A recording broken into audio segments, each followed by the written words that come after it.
Why not go with court-martial? Well, that is an option. It would not be strict courts-martial because it wouldn't be dealing with U.S. soldiers, but you would have something that would be parallel in terms of procedures to a court-martial proceeding, and that's one of the options. We haven't heard about that, though, today. We've heard about military tribunals. We've not heard about... Right. Well, it's now an option that's in play. Could you go over what your understanding is of Lindsey Graham's thought? I had a brief conversation with Senator Graham earlier. He has been arguing for some time that he thinks congressional authorization is required for military commissions, and therefore he is willing to go ahead and proceed legislatively. Beyond that, I've got nothing. I think, again, there are so many different pieces to this that you have a general proposition that members of Congress are willing to get involved and to work with the White House and the White House with them on congressional authorization if that is the proper way to proceed. But beyond that, and Senator Graham, I'm afraid, was sitting in the chair at the Senate until right before this briefing began, so I didn't have time to follow up. But I know that he and others at least have expressed some interest to try to figure out some way. And as you also know, he has been critical of the policy today. Go ahead. Just a housekeeping question. Hank Paulson, do you have a date for swearing in? No, not yet.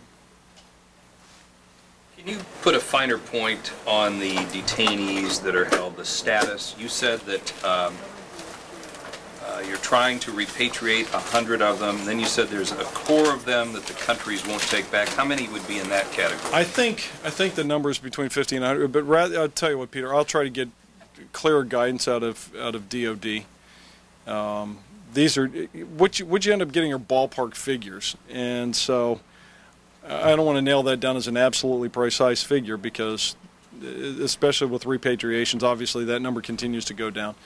I will try to get a good answer out of DOD, and if so, we'll attach it as an asterisk to the transcript of this briefing. There have been hunger strikes and other actions there, as you know. Right. Is there any concern that this ruling is going to embolden both the people being held and perhaps their allies in the greater world? As you know,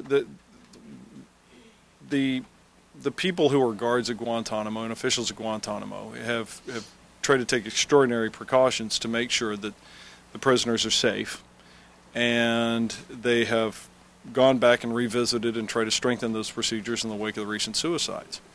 I don't think at this point the primary concern here at the White House and within the administration is to figure out where this ruling takes us. And as far as the ongoing operations at Guantanamo, again, you talk to the authorities there, they are very concerned about making sure that the prisoners are cared for properly. And so that's something that they care about every day. They constantly worry about that. Thank you, Tony. It is reported that North Korea... Okay, well, before we go to North Korea, let me dispense with all the Hamdan case questions, and then we'll get to that. Yes, Peter. Can I clarify something from the press conference that the President said? He says some of them, meaning the detainees, some of them need to be tried in our courts. Yeah, he was referring to judicial proceedings or equivalent judicial proceedings such as military commissions, perhaps courts martial, and we'll see how we proceed. No, not necessarily.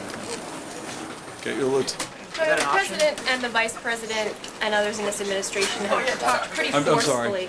The President and the Vice President and others in this administration have talked pretty forcefully about the need for this President to have broad powers to prosecute the war on terror and how vital that is to winning. Right. As you point out, the Supreme Court has now disagreed. So is the President concerned that this ruling is curbing his power that he No. I needs mean, I think to this is... win this war? I mean, does he not have any concern that the prerogatives that he's argued strenuously for are being basically rejected by the Supreme Court? The President thinks of the war on terror, and I will, without having spoken for him, without having had a direct conversation about this, but by observation, the President thinks in terms of his obligations as Commander-in-Chief, not his prerogatives, but his responsibilities and the best way to carry those out. And when somebody says, okay, this is the box within which you must operate, then you operate within the confines. But the President, the President's determination to prosecute and win the war on terror has not changed one bit by the Supreme Court opinion. He is still determined to do it. He's still determined to win. And he wouldn't be in it if he didn't think we could and would win. So no, the answer is that there's not seen any sort of implicit curtailment of his ability to fight the war on terror.